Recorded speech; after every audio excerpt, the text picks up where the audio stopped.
আসসালামু আলাইকুম প্রিয় বন্ধুরা, আমাদের গ্রামের বাড়িতে আসছি এই ক্ষেত খোলা একটু দেখার জন্য। ওই যে আমার চাচাতো ভাই ফেরদৌস পিছন ধারে আছে। আমরা এখন যাব লাউ খেতে।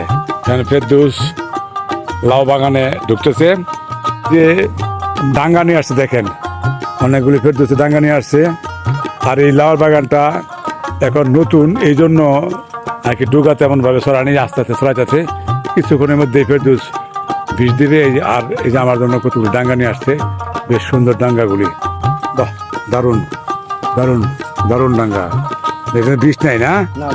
আচ্ছা ঠিক আছে, তুই এটা এনে বিষ দে।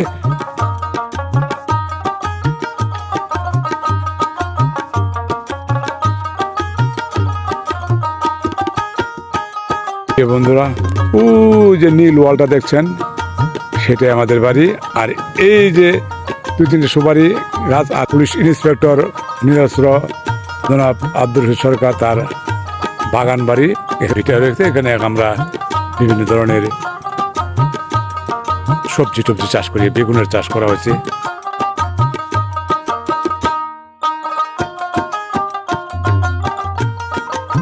ওই শীষ দেখা যাচ্ছে বিষের, ওই যে শীষ দেখা যাচ্ছে বিষের।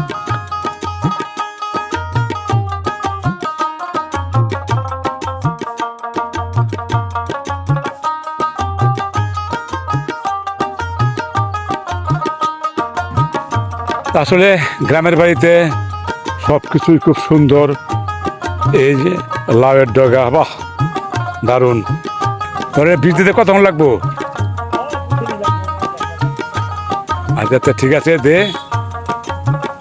আমি হয়তো কিছুক্ষণের মধ্যে জামালপুরের উদ্দেশ্যে রওনা করবো। এখন বাড়িতে যাব।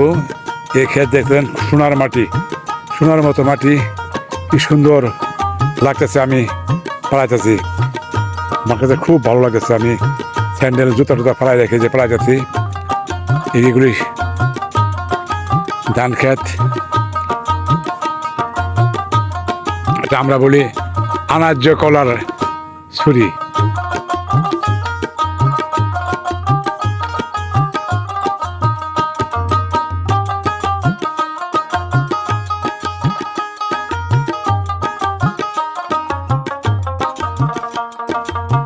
সত্যি কথা খুব সুন্দর লাগতেছে।